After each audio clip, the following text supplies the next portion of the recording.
And that's why the EU and the European Parliament and their role is extremely important in the fight against the far right. What we see now is quite different from what we used to see. The far right movement, they have reconstructed themselves. What they've done is that from going down in the streets and screaming neo-Nazi hate speech and having special kinds of clothing, and they have skinheads, now they have suits and ties and they sit in the corridors of power. This is a different kind of movement that we see today that we used to see. Now they understand that they can take over power and use that power to be able to change the policies of Europe. And they're doing exactly that. This last elections, European election, they went up 50% from the previous. 50%. And they organized themselves. They organized themselves, they had a group that they started, and in this group you have extreme racist and xenophobic political leaders and political groups, parties in this group. For example, you have Wilders, we know the rhetoric he uses. He wants to get rid of Moroccans. We've heard him say that. Just like you had Hitler would say, you know, we want to get rid of the Jews. We've seen Front National, a part of that group. We've seen Lega Nord from Italy, a part of that group. We've seen Plan Belang, a part of that group. And they're organizing within the European Parliament, come together and say, we speak the same language, we have the same vision of Europe, and therefore for us to succeed, we need to come together. And they're doing that. Now the question is, what is the rest of Europe doing that do not agree with the values and the policies that these racist and right-wing parties are trying to advance? It's a moral dilemma, because what's happening is that the left and the center and the so-called progressive parties at the European level, the people that are in power in Europe, in some cases, not in all cases, but I believe in some cases, what they're doing is that they are reproducing the same kinds of policies, or at least laying down the structures for the racist policies to prevail. We have to be on the other side. And when we are on the other side, that means that we cannot reproduce racist policies. We cannot build walls. Because the racist parties, what they want is to build walls. They are nationalists. They want to do everything possible to keep everybody outside that do not belong to this world they want to create. So if you have an EU that is doing exactly that, then we have to be extremely critical.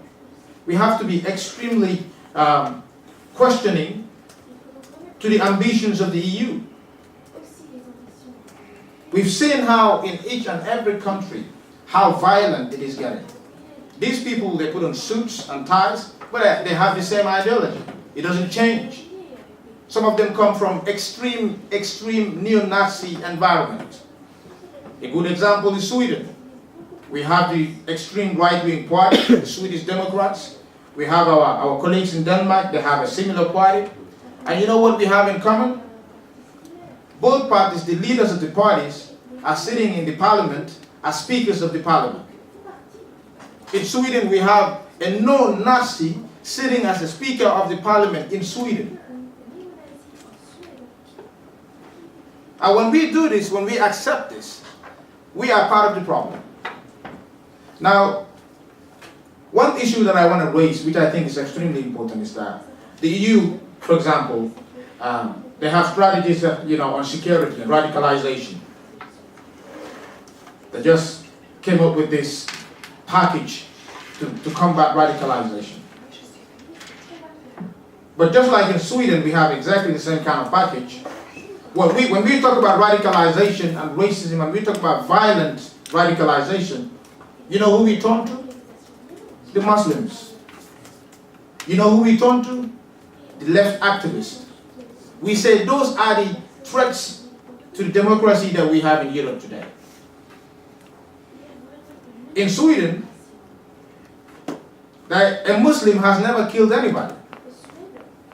The Islamists, as they call them, have never committed any crime. The only one terrorist attempt, the guy killed himself. He did not kill anybody else. But the neo-Nazis, since 2009, they've killed over 20 people. The latest murder happened last week, where a neo-Nazi went to a high school where our children go to, and while he was in there, he had a sword, and he went through the corridors, and he was seeing white children and taking pictures with the white children, and he was specifically looking for non-white children to kill. And the first black child he saw, he stabbed him in the chest, and he killed him on the spot. That child's teacher, who is from Iraq, a young, potential, gifted guy, came to support, to help, to protect this 15-year-old, and he was also stabbed and he died.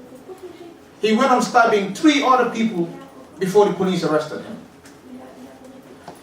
Before that, we've seen Anders Behring Breivik in Norway.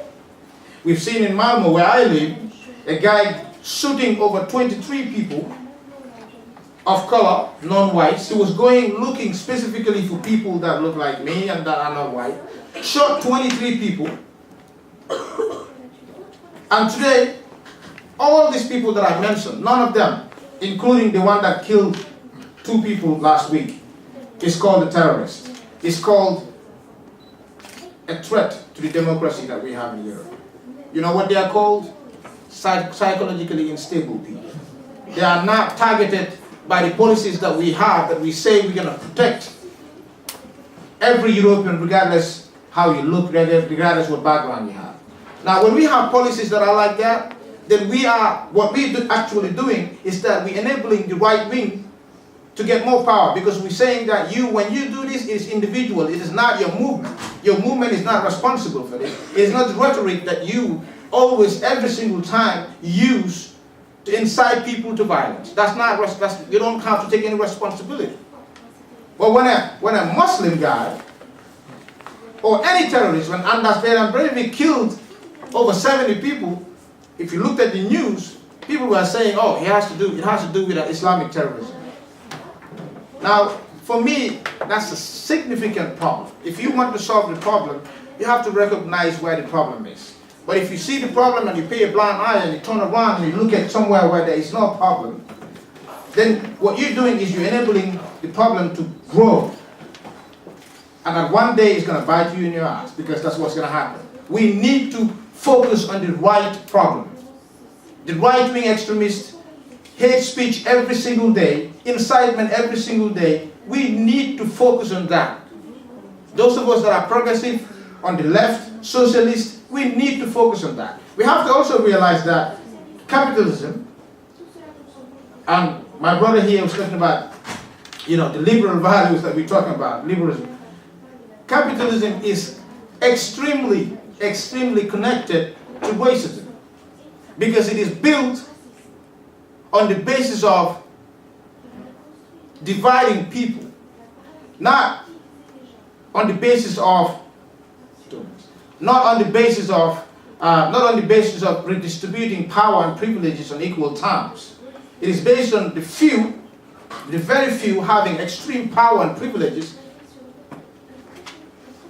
on the backs of everybody else that is struggling and working hard. And we cannot have a Europe like that.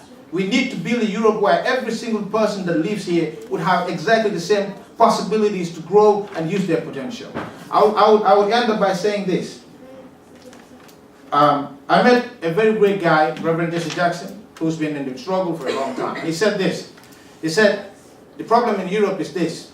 He had an anecdote. He said, if you take 2 seeds of the same quality at the same time and you plant them on the ground on the same day at the same time, and you have few meters in between, and in between these seeds you build a wall, and on this wall, on one side of the wall you have sunlight, you have water, rain coming down, and on the other side, because of the wall, the rain is not coming down, the sun is not coming down, and this seed will not have photosynthesis.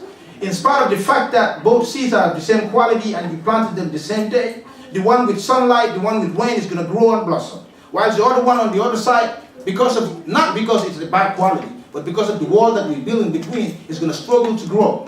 Now Europe is losing, because what happens is that if we and Europe break down the wall, both seeds are going to grow.